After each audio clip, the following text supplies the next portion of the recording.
I'm Bob Rogers, Executive Director of Northwest Independent Church Extension, and we're here today to talk about social media with Caleb Hilbert. And Caleb, why don't you tell us a little bit about yourself and all this area of social media, how you got into it. So I'm the pastor of Lewis and Clark Bible Church in Astoria, Oregon. I don't know what my title is, but I help the IFCA with social media, and basically what happens is they tell me what to say and I say it. That's basically what it is. I think the reason I was qualified for social media was I had a smartphone and I knew what Facebook was. I think that was it. Yeah. So I'm not some great strategy guy with social media. I'm just a pastor who loves exposition, and I've stumbled into this social media to help out the IFCA, and so I run the Facebook page for the IFCA and the Twitter account as well. Okay, good. Well, we're talking about social media. Can you explain what some of that involves, and for the average guy out there that has no clue what social media is? Yeah. So social media is basically, in the word, it's social. So it's a way to network people together. And so Facebook is simply just that, where you just have friends and you like friends and you interact and you like what they post, and it just grows and it grows and you get more and more friends and more likes, and you can post things and people can see it. Twitter is a little bit different, whereas Facebook has pictures and videos and a huge platform. Twitter is more of just some short saying, like a sentence to two sentences, and then you frame the conversation through hashtags. Instagram is it's for photographers. That's basically what it is, just photographers and posters. Not a lot of words, but just pictures. When we're talking about social media, what would you consider to be maybe some of the advantages, the good of it, and then maybe follow it up with what are some of the cautions, the no-nos, stay away from this, don't get involved? Well, I think the benefits are, you live in Tacoma, I live here in Astoria, I can see what you're doing every day. Yeah. And you can put up prayer requests. I can pray for you instantaneously. I know exactly what's happening. As soon as you post it, everyone around the world knows what you posted. Yeah. And so prayer requests, that's great. I do vlogs, I do videos to help people study the Bible. I can post that, and I have a voice.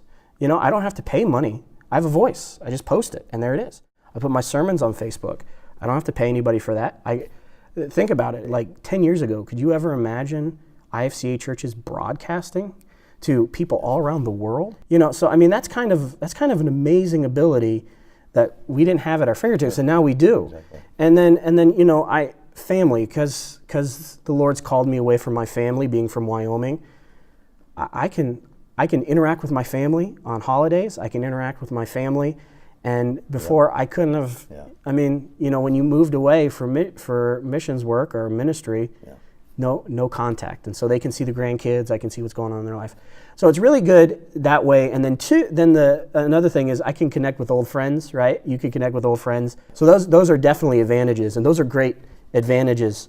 There's a lot of disadvantages though, and I think as time's going on with Facebook, we're starting to realize there was some pretty sinister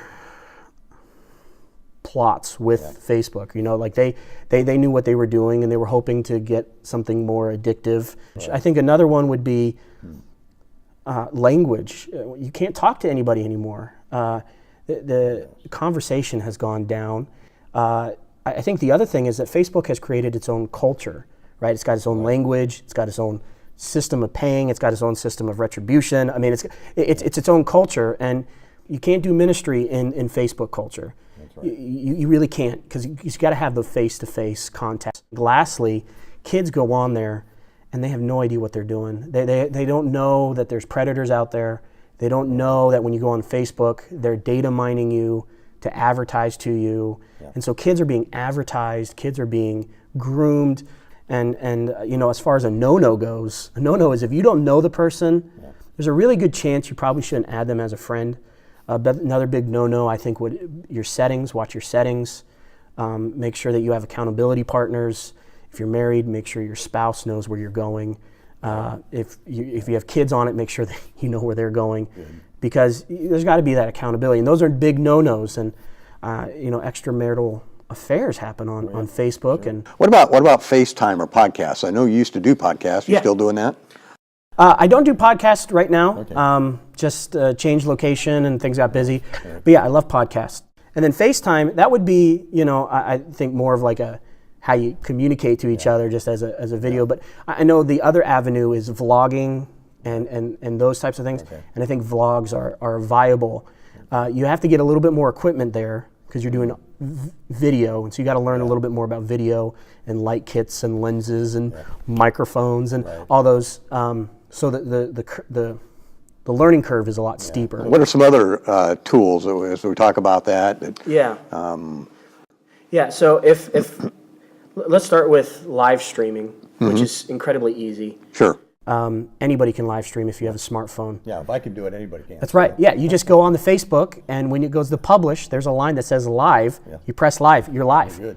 Yeah, and it notifies every single person that you're a friend with, Exactly. so-and-so has gone live. Yeah. Yeah, and the only thing that I would recommend with that is getting you can get a $20 lens. That's an extra HD lens.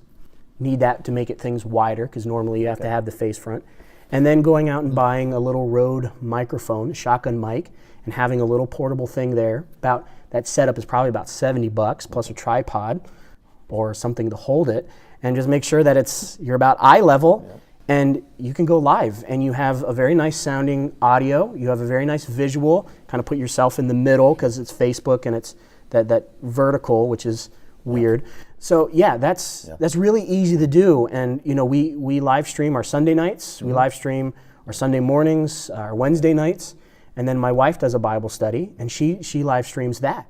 As far as like posting, the program I would recommend is called Buffer. So Buffer, what that does is that's a hopper, and it puts all of your accounts together, so you can see all your accounts. And then you can do Facebook and Twitter, and you can post accordingly with those, and you can kind of have a marketing campaign for the church. And to be honest with you, being a sole member of the church, of paid staff, in order to have a successful social media team and program, you almost need multiple people, right? Because you're either creating content or you're curating. So you're finding other things to put on. Right. And if you're doing it right, you're spending probably about 20 hours a week doing all of that. And I don't have time as a pastor to do all that. So for the church and for the IFCA, it becomes quite cumbersome, right? But I think the idea would be this. You've got to be constant, have a constant thing, have up-to-date things, lots of pictures if you're not going to post a lot. Pictures are better than words. Videos are better than pictures. Sure. And I think before you ask people to do things, I think you give out more than you ask. So you give out more videos, more teaching, you do a lot more free things. And then when it comes time for, hey, why don't you guys come, right, that invite. I think you give, here's something for you for free. I think you do that more than you say, come to my event. And I think that's how social media is kind of geared. Facebook and Twitter are geared towards that. Let's come together. Here, I'm going to give you something. Sure. And I think their algorithm helps you. And what happens is when you post something, if you're more sociable, you go to the top of everybody's wall or feed. Okay. Whereas if you're constantly saying, come to me, come to me, come to me, you normally get put to the bottom because you're not using the social in the social media. Right. So, hey, this has been helpful, Caleb. But is there anything else you would say as we wrap things up? I think it's been very, very good. Yeah, this is what I would say with social media, is that it is a dangerous thing, but it's a very good thing at the same time. And I think that we don't want to become like Amish, right? And nothing. I think that's not helpful. Right. But I don't think becoming a hipster and having the latest thing is also helpful. Yeah. And I think that we need to remember that Paul and God gave us the ways to minister. And the way that we minister is still through preaching the word, still through prayer, still through fellowship, still through coming together as a church body. That's where ministry happens. And so Facebook needs to be put in its proper place. Social media needs to be put in its proper place. It is a appendage to the ministry, right? It's something that's extra. And if you don't get your social media done, you haven't failed. Right. Whereas if you don't preach Christ, you don't preach the word, I think then you failed.